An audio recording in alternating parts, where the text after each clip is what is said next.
Hello everyone, I really hope you're doing well. Almost Happy New Year, yay, finally. 2020 was a bit of a challenging year for most of us, it certainly was for me. And today I want to help you find a new planner for 2021. If you don't know what to get yet and you're a little bit on the fence, I hope it can help you make the decision a little bit easier. And I'm going to show you a few planners. And I actually saw this meme going around on social media that asking what was the most useless purchase of 2020, and it said a planner. And I do not fully agree, because even though most of us are stuck at home for most of the year, me personally, my planners still help me to bring some structure into my day and ultimately more stability and comfort. And sometimes it was as simple as scheduling self-care, like taking a bath or taking a walk or just watching a movie, and just making time for myself and taking care of my mental health and my emotional well-being, which was, challenging for most of us this year. But I'm really hoping 2021 is going to be a much better year. I'm really, really hopeful. And hopefully also get to use our planners more, to schedule more outdoor activities and seeing our friends. So let's dive in on choosing the right planner for you. So essentially, the best planner for you is the one you use. That's really as simple as that. The one you will take with you the most, that you open the most, that you take notes in the most, that is the best planner for you. And I've gone through different criteria on helping you find the best planner, and it's usually boils down to size, layout, and how structured you want it. All right, let's start with size. When it comes to planners, yeah, size does matter. Anyways, so you have usually a choice of pocket version, then like a A5 size version, and then you have larger planners, like this is like a Moleskine XL, and then it can go even larger with an A4.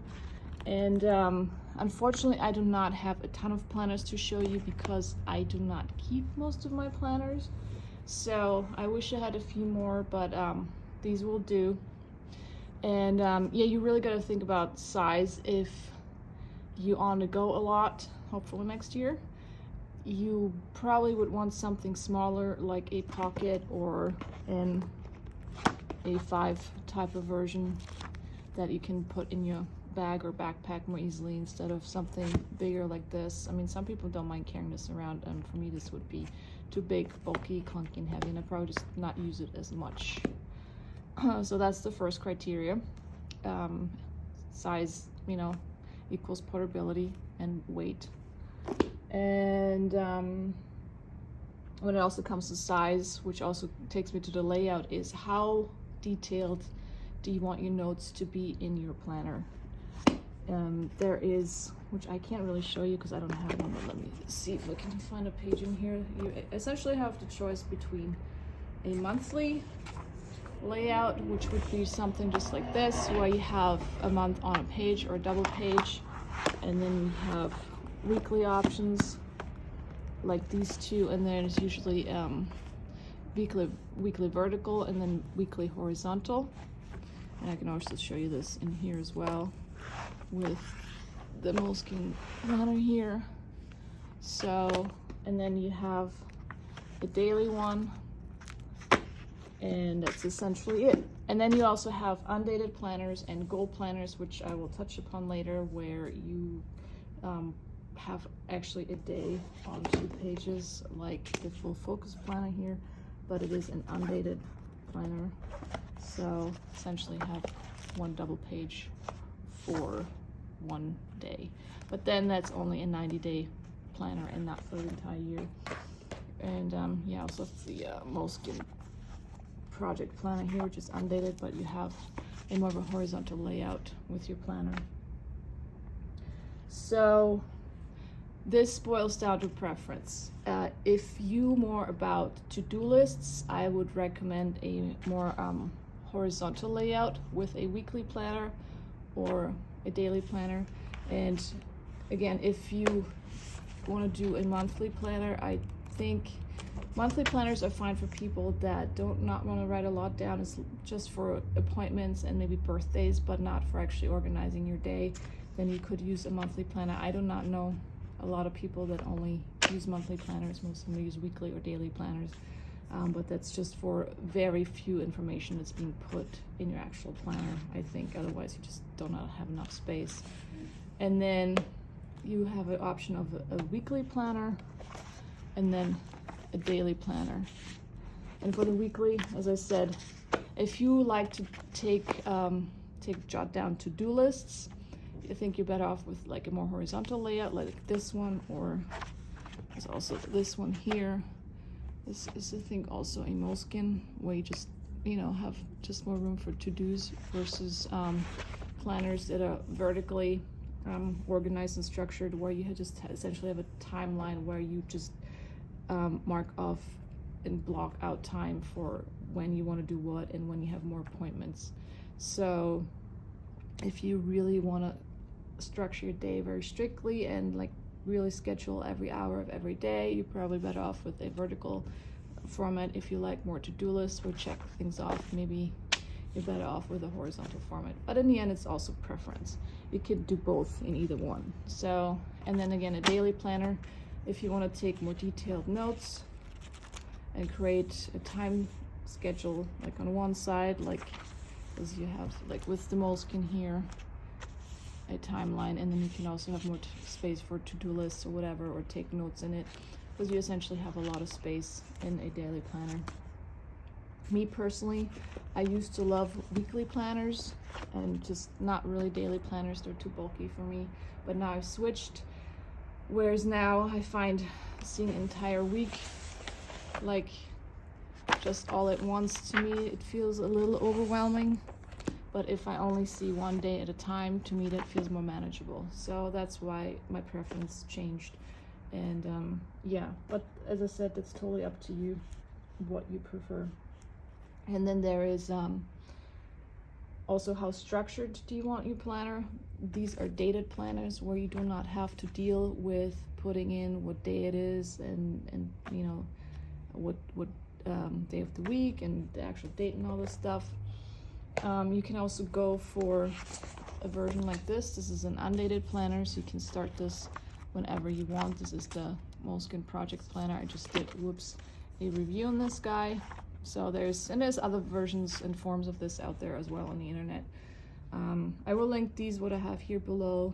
I mostly use Moleskine planners because I just like the classic, sleek, stylish look of just plain black. And this one is a Leuchte 1917 planner. I can also try to find one on Amazon for you guys. I know there's tons of different planner companies that make great planners. These are just the ones I use. Just you can go on the internet, do a little research, see what you can come up with.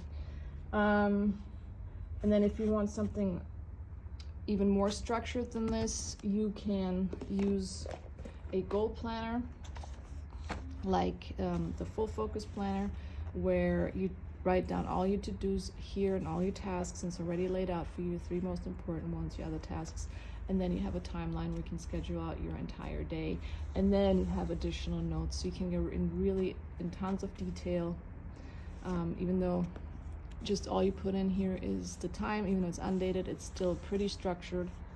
And if you want something more of a free-flowing system that is more flexible, you could try out starting a bullet journal, where it's essentially just a blank notebook that you take, and then you create the lists and you write down the weeks and your to-dos and all that stuff. And there's tons of great videos on YouTube that teach you how to set up a bullet journal, so I'm not going to go into that, but that's a great option too if you want to have more flexibility and you want it less structured.